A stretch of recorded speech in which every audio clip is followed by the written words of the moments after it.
This country is blowing me away. Today we are in Armenia. We just picked up our car rental and we're going on a road trip down south of the country. We're hitting up a few different places such as khor, virap, other monasteries, and just Tatev is our final stop. But we have a few stops and see what we're gonna pass on our way. Who knows what stops we're gonna make. And right now we're making sandwiches. Yes, spread that hot sauce. Yes, spread. Whole bunch of different salamis and meats. I don't know what they were, but we got them because they were cheap and they looked good.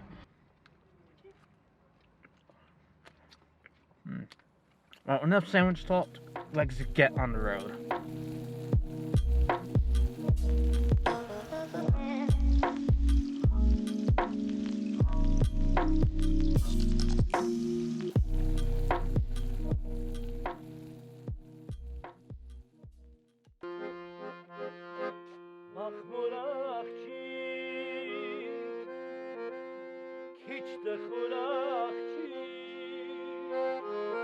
So we made it up to the church called Khor.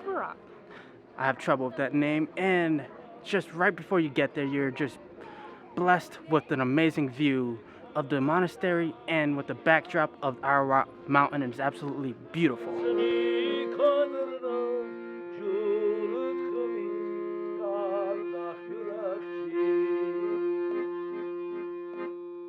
We are really close to the closed border with Turkey. That's where the mountain is on the other side, and it's believed to be where Noah's Ark landed. Now, the monastery is pretty important because Gregory the Illuminator, who first started bringing Christianity to the region, was imprisoned here for several years until the king released him when he was sick in hopes to recover. And that's pretty much the story of how Christianity first came to Armenia. So the monastery is surrounded by valleys, farms, mountains, and it's right next to this big cemetery here. And if you really look at these graves, there's just so much detail put into it. And now we're off to our next stop.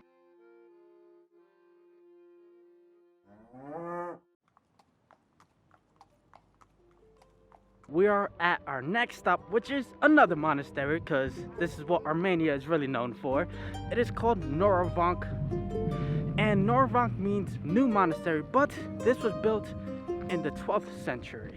And as you're driving through towards the monastery, you're gonna come across a whole bunch of towering orange cliffs, canyons, caves. The whole environment really just changes throughout. And it reminds me a little bit of the southwest of the United States, like Utah or Arizona, something like that. And behind the church, it is very noticeable that it has this big orange mountain, which somewhat matches the church itself.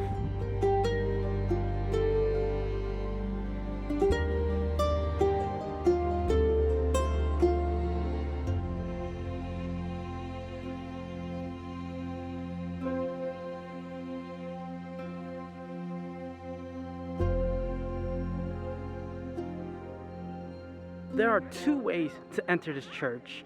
There's the bottom floor, which has a regular door, and then the top floor, which has a really small door, and you have to go up these little tiny sketchy steps. So let's do it.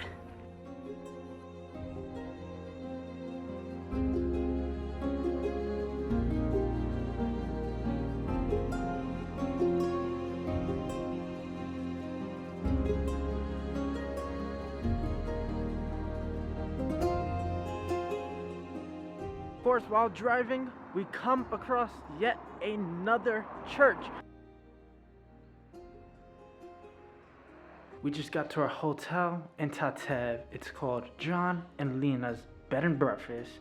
And we got here at 7 p.m. so the entire road was just pitch black.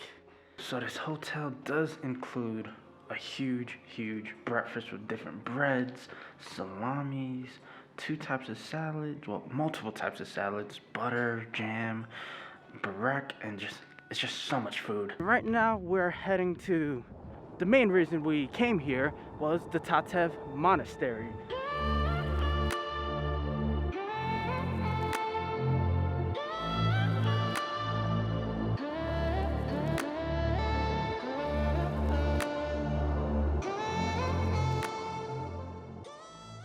We ended up making a new friend on the way to the monastery. You guys want to meet him? Hello. What's your name? What's his name? Bishop, like the Bishop. You're an honorable cat. Now, back to the monastery. So this is a 9th century monastery. It was built by Bishop Hovhannes, supported by the prince at the time.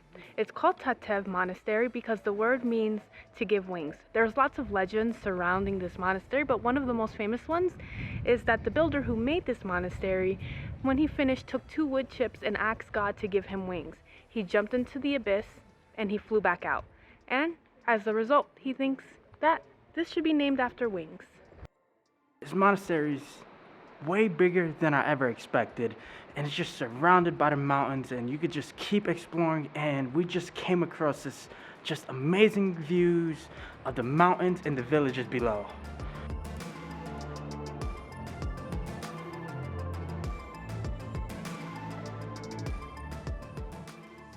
Now be sure to go all the way up to the lookout to get even better views of the monastery with the mountain backdrop, and it's just super picturesque, not to be missed. So now off to the next stop again. We are heading to Shaki waterfalls, and just the scenery before we get here is just absolutely beautiful. I cannot stop stopping on the road to take pictures and fly. It's just super beautiful, but we are almost there. So we just started the trail and already starting off good with a big waterfall right on the side. 12 seconds later. Tragedy has struck again today, and it's not the first time something like this has happened to me. My lens just rolled right out my bag and bloop, right into the water, and goodbye lens.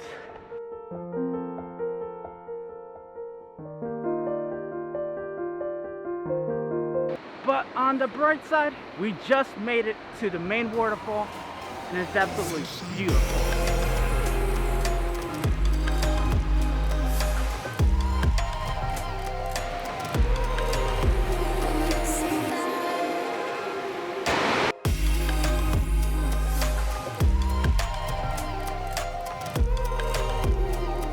Honestly, when I was driving to this, I was not expecting this sort of waterfall, and shit, I'm actually really mind blown right now. This is absolutely crazy. We're heading over to our next stop right now, about 15 minutes away from the waterfall, and just wait till you see this. This is known as the Stonehenge of Armenia.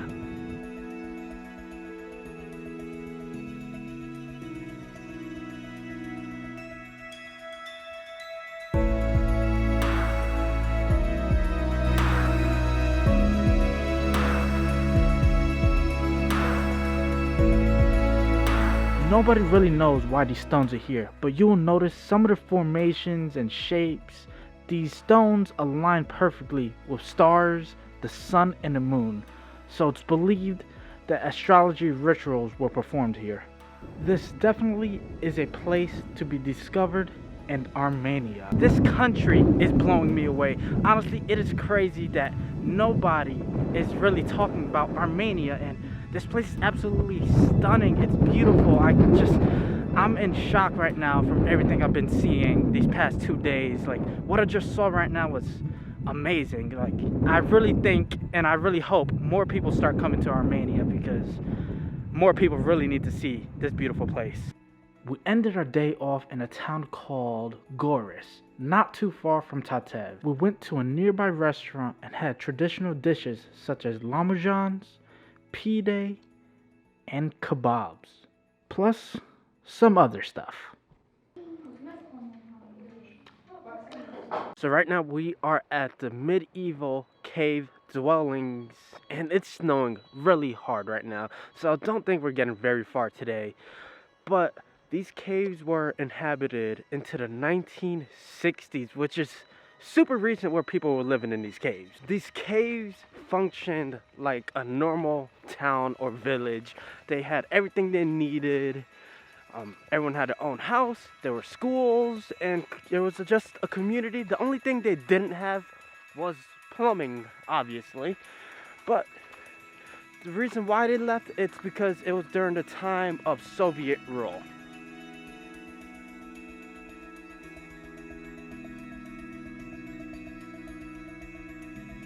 This is how you get back from taking one of those shots. Note the heavy breathing. But we're actually gonna call this one a wrap and head over to our last stop of this video. The Wings of Tatev, which is the longest double-sided cable car in the world. Now we tried coming yesterday, but it was Monday and they were closed. So don't be like us and come on a Monday. So now we came here today, Tuesday, and the weather just really isn't cooperating.